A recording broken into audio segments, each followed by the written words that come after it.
जो हम छोड़ने के लिए बहुत प्रयास करते हैं छूटता नहीं। तो सुनो, परत मन छीनने कहूं नहीं चैन।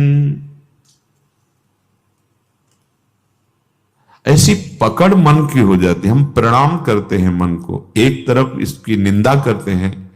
जब ये भगवत विमुख होकर विषयों को पकड़ लेता है तो छोड़ाए नहीं छोड़ता, और एक तरफ इसको वंदना करते हैं, प्रणाम करते हैं कि जब नाम को पकड़ लेता है तो ये बहुत चतुराई से नाम जपता है, कोई इसको छुड़ा भी नहीं सकता। इसीलिए बहुत काम का है मन। इसको फुसला के, डांट के, जैसे बने इसे अपने पक्ष में लाओ, इसको नाम जप में लगाओ, फिर आगे चलकर इसका कमाल देखोगे।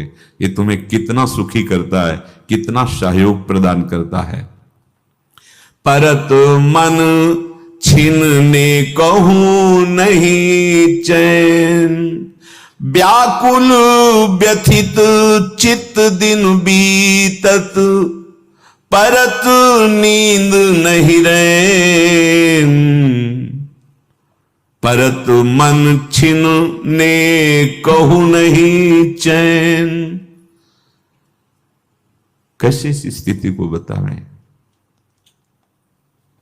बस इतना समझ लो, उसके हृदय में एक ऐसी वेदना पैदा होती है, बस कोई भी सेकेंड अब खाली नहीं जाएगा। उस जब सहज भाषा में बोलेंगे तो मरना निश्चित है, उसके पहले ही हमें प्रिया प्रीतम से मिलना भी निश्चित है। और मिलन का सब संयोग बनाता है नाम, भजन। इसलिए अब मैं भजन नहीं छोड़ सकता। हर क्षण बात कर रहे हैं तो तुम्हारे मुख पर नाम लिखा हुआ है, जिधर देखें उधर नाम लिखा हुआ है। नाम को देखते हुए बात कर रहे हैं, मन में बड़ी सामर्थ्य है। जब पूज्य श्री राधा बाबा ने कहा 2 नाम एक साथ चला करके देखो, प्रवीण साधक हो तो चल जाएगा, तो चला के देखा गया। एक लिखा जा रहा है और एक सुना जा रहा है, पर यह बहुत सधा हुआ एकाग्र मन। 2 एक साथ, एक लिखा जा रहा है और एक सुना जा रहा है। भागने का कोई चांस ही मन का नहीं। पर यह तभी जब संयमवान हो, एकाग्र हो, प्राण भी सूक्ष्म है, संयम ठीक है, तब चल सकता है। नहीं तो लगेगा खोपड़ी फट रही, छोड़ो, ऐसा लगने लगेगा। व्याकुल व्यथित चित्त दिन बीतत। आपका दिन कैसे बीतता है? व्याकुलता पूर्वक बीतता है क्या? क्योंकि आपको ऐसा लगता है बहुत दिन जीना है, हम स्वस्थ हैं। हम प्रणाम करते हैं इस किडनी रोग को। इसने वो काम किया जो जीवन में साधना से नहीं कर सकते थे। मानो एक ऐसा अंग रक्षक दे दिया जो भजन की प्रतिपल वृत्ति को बढ़ाने के लिए कहता रहता, सावधान सावधान, नाम में सावधान, चित्तवृत्ति प्रिया प्रीतम में सावधान, हर क्षण। पहले जब सत्संग में सुना था संतों के मुख से कि असाध्य रोग जब किसी भक्त को मिलता है तो भगवान की विशिष्ट कृपा होती है। लोग भाई ये हमारी तो समझ में नहीं आया। स्वस्थ शरीर लगा के पद्मासन चिंतन कर रहे हैं, अस्वस्थ असाध्य रोग के तो क्या भजन होगा? नहीं, संतों के वचन जो है गूढ़ होते हैं, वो बाद में समझ में आते हैं।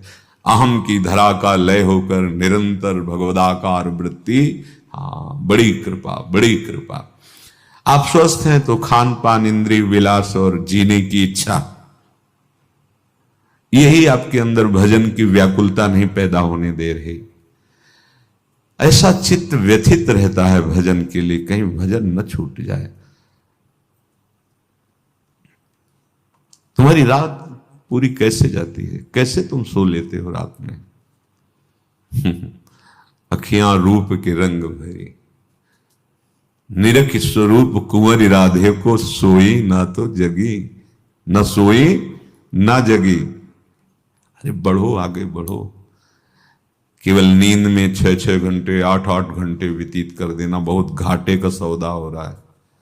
कम से काम चलाओ, ज्यादा माल इकट्ठा करो।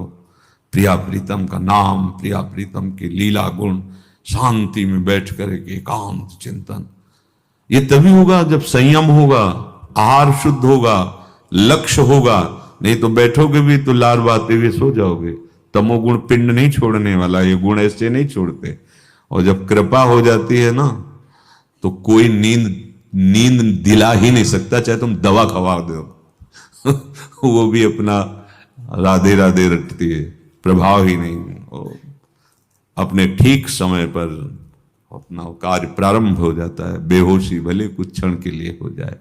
बोले परत नींद नहीं रैन, कमालू जाना है यार, जाना है यहां से, यहां टिकना नहीं है। अधिक से अधिक नाम। कुछ लोग तो कहते समय ही नहीं हमारे पास। तो समय है किस लिए तुम्हारा? किसके लिए समय है? बोले रुपया कमाते हैं, खूब सामग्री, घर परिवार पोषण, जब जाओगे तो साथ इनमें से कौन सा होगा? थोड़ी कमाई वो भी तो कर लो जो तुम्हारे साथ चली जाए। अब जब नाम जापक उपासक ऐसे नाम जप करता, ये स्थिति आ जाती है। इसमें कोई बनावटीपन नहीं होना पड़ता कि वो कुछ बनावटीपन करे, हृदय की दशा आ जाती है ऐसी। आप सबसे कठिन काम है ये, सबसे कठिन विश्व में, त्रिभुवन में, सूक्ष्म और स्थूल दोनों में सबसे कठिन काम है। एक नाम पे, एक मंत्र पे कुछ घंटे लगातार चलाओ। देख लो करके हो तो अनुभव का। मान लो राधा, अब 1 घंटे केवल राधा ही राधा, तुम्हारी दृष्टि में, तुम्हारे मन में राधा राधा राधा राधा राधा राधा राधा राधा राधा, 1 घंटे ऐसे होगा। 5-6 घंटे, फिर देखो ये स्थिति ना आने लगे तो बता, 5-6 घंटे एक ही मंत्र बदलने नहीं दिया, क्योंकि इसका स्वभाव है। एक और मंत्र जप रहा है, अब अभ्यास भजन का कर रहे हो, बीच में ले आएगा अमुक नाम, ले आएगा अमुक बात, ले आएगा अमुक कल्पना, ले आएगा अमुक क्षेत्र में पहुंचा देगा, ये ऐसा करेगा। फिर इसका कार्य है बड़ा चंचल है, तो इसको फंसाने के लिए प्रारंभ में तो ऐसा किया जाता है। थोड़ी देर मंत्र जप लिया, थोड़ी देर नाम जप कर लिया, फिर पद गायन शुरू कर दिया, फिर मंत्र में आ गए, फिर नाम में आ गए, ऐसे अभ्यास से। लेकिन सबसे कठिन काम है, मानो आपका मंत्र है, अब उस मंत्र पे लगातार बिना किसी विक्षेप के 1 घंटा, 2 घंटा, 3 घंटा, आप देखो जरा लगा के। अभी अगर ये पैदा ना हो जाए व्याकुलता, तो आप हमें बता देना, व्याकुलता पैदा हो जाएगी, छटपटाहट पैदा। ये पहले तो ऐसा करेगा कि कमरे में बैठे तो खिड़की खोल के गली में देख लें एक बार, कुछ तो आप पकड़ में आ जाए, इससे जीवित रह जाए, ऐसा मन व्याकुल होता है। कुछ तो दिखा दो, थोड़ी टीवी दिखा, अगर मोबाइल है मोबाइल चला के और मंत्र चल रहा है, बस वो अपनी सामग्री इकट्ठा कर रहा है। कुछ नहीं, बाहर का छूने मत दो, निकलने मत दो इसको हृदय मंदिर से, और लगातार रहेगा। तो हम कह रहे हैं 20 मिनट शुरू करो, 30 मिनट ऐसा शुरू, कुछ नहीं, एक पकड़ा पकड़ लिया बस। राधा पकड़ा, राधा वल्लभ श्री हरिवंश पकड़ा, शरणागत मंत्र, निज मंत्र जो पकड़ा, 30 मिनट 40 मिनट घसीटते चले जाओ, 1-1 मिनट बढ़ाते चले जाओ उसको। देखना अब ये व्याकुलता आ जाएगी।